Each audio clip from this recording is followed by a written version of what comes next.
Hello, fellow preppers. 'Tis I, the Rumpled-One.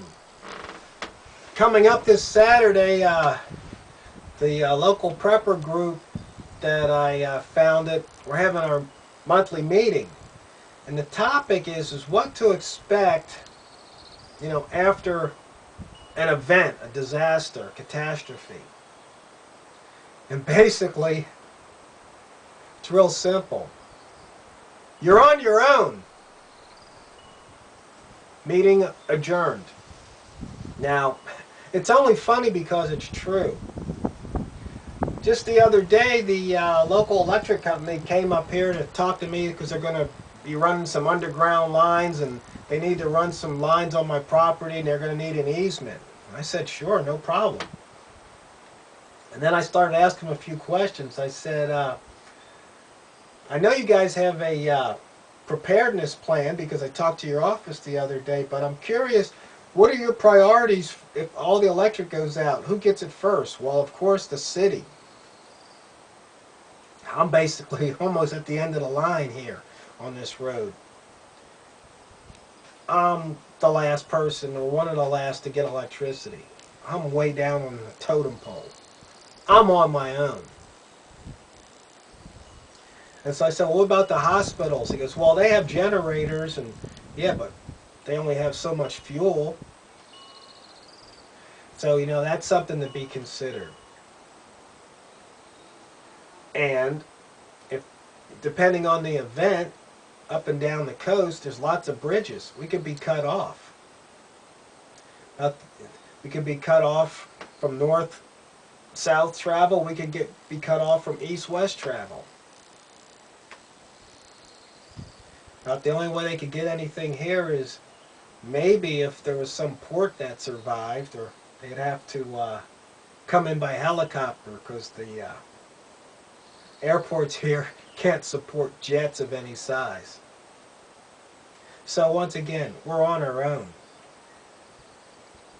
What to expect? You can expect panic. One of the things I'm going to do and suggest you do is when you go to the grocery store, go down the drink aisle where they have water and just see how many gallons of water they have there on the shelves. And then go to Google and look up the census, the population for your area, maybe your city or county. See, here in Mayberry, we've only got 2 real grocery stores. We got a couple little mom and pop shops. I think there's at least 2 mom and pop shops, maybe 3 if you want to count the natural grocer. And we've got 2 bigger shops, but not enough water. You can expect things to stink because there's a disruption in water, there's going to be a disruption in sewer and waste handling. It's going to be nasty. Panic. You can expect people to die. Like I said, the hospital can only run for so long. Just look at any of those disaster movies. You see what happens.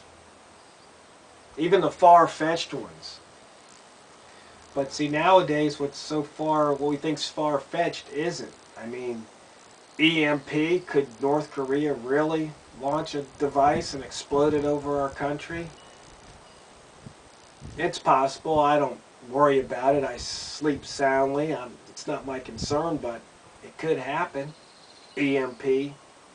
Or we could have some type of astrological event. Already there's solar flares or pulses from the sun, solar storms. That could happen.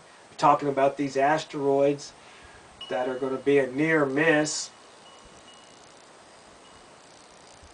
Not really worried about an asteroid landing here, but it could happen. So, the focus on what to expect is no help, chaos, panic, and to be on your own. Your supply line could be cut off. Because think about it, how do you get things? You either fetch them, like you go to the store and you fetch it, or it's delivered through you, through power lines, the grid, or the pipes, sewer, it'd be delivered to you. Or you do it yourself, you know, maybe some solar panels, your own wind generator, and you have your own water, maybe it's gravity fed, maybe you use a hand pump to pump it out of a well. Or it's delivered to you. Truck, train, plane, bus. So you see, expect those systems to be cut off. Now, I'm not trying to scare you or panic you or anything like that. I just want you to be aware. Because, you see, we're preppers, we prepare. But the thing is, that's just the first thing, you prepare. Then the event happens, you have to survive that event. You know, if it's an earthquake, you drop cover, right? Hold on. Things like that. So after you survive, then it's basically there's a recovery period and maybe you get back to normal, maybe you don't. You can see New Orleans still isn't back to normal, and over there in the Northeast, Hurricane Sandy. I mean, we've been hit with, in this country, with drought, tornadoes, forest fires, severe cold winter storms, hurricanes, earthquakes, mudslides, I mean, just floods. I mean, disasters could be just right around the corner. So as preppers, you know, we prepare, we stock up on rice and beans and water and Band-Aids and bullets and all of that. But the thing is, what you really have to understand is that you're on your own. Maybe you have a tight-knit neighborhood, but as a neighborhood, you're on your own. And that's it, because if it gets any bigger than that, then you're going to start to get in a hierarchy and probably a bunch of squabbles, who's calling the shots and all that. Because I know if a disaster happens, I don't want anybody telling me what to do. I want to figure it out on my own. I mean, sure, we listen to radio, but even the communications could be cut off. Cell phones down, landlines down. Maybe even the radio towers are knocked out, so you have to go to shortwave or CB or something to communicate, just to know what's happening. And medical, well, if you have a medical emergency, I mean, if I have a medical emergency here, just right now, it's going to be 20, 30 minutes response time. I could bleed to death. Think if there was a catastrophe. It's just me up here within a mile radius. I think there's 10 people. This is they're not even going to come up here. Let's just be real. They're not even going to come up here. They're going to go to the city where there's a much higher population. It's just that simple. You know, maybe they fly over in a helicopter. I doubt it, but maybe. Maybe I have to have a distress signal.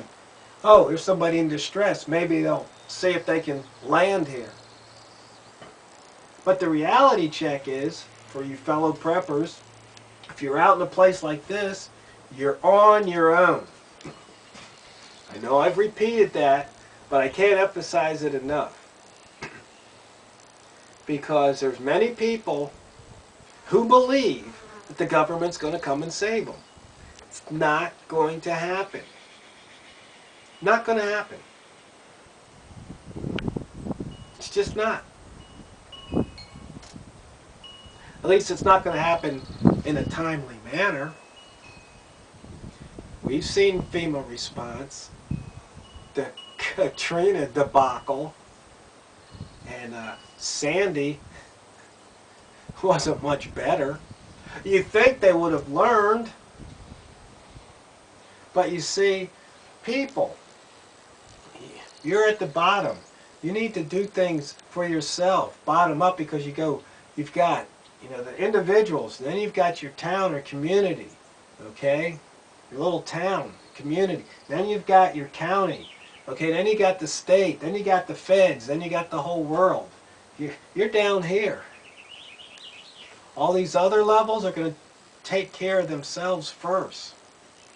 I mean, if this country were under attack, the president and the senators, they're going to the underground bunkers. They don't care about you and me. They're going to use our tax dollars to save their hide. What about us? They don't care. It's something that you have to understand. You have to just be aware that you are on your own. And it's not just to knock government. That's not what this video is about. It's about understanding the reality of what's going to happen if the stuff hits the fan, either natural or man-made, and your way of life, your community, your town, your city, your county is just totally disrupted. You're on your own. You're on your own for protection. I mean, if there's a roving band of looters or ne'er-do-wells that want to come up this road, they see my property and want to come here and maybe take things, what am I going to do? Dial 911, the phone don't work. What am I going to do, roll over? I don't think so. No, me and Mr. Remington and his brother, Mr. Remington, we got something to say about that. But, this isn't about being vigilantes or killing people. No, it's about understanding that in a disaster, you are on your own. So, just being a Boy Scout, be an adult Boy Scout, be prepared. Get the education, things like first aid, food preservation, gardening, learning how to use tools and fix things.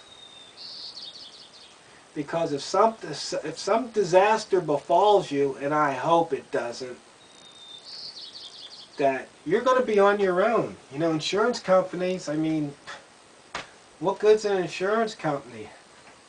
They might say, well, no, this is an act of God, we can't help you.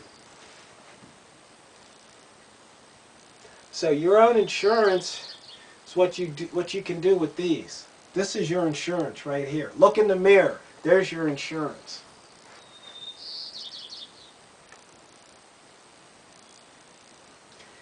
So I hope this video isn't too long and too redundant, but the message is clear. Fellow preppers, you're on your own. And if you fail to prepare today, you are preparing to fail tomorrow.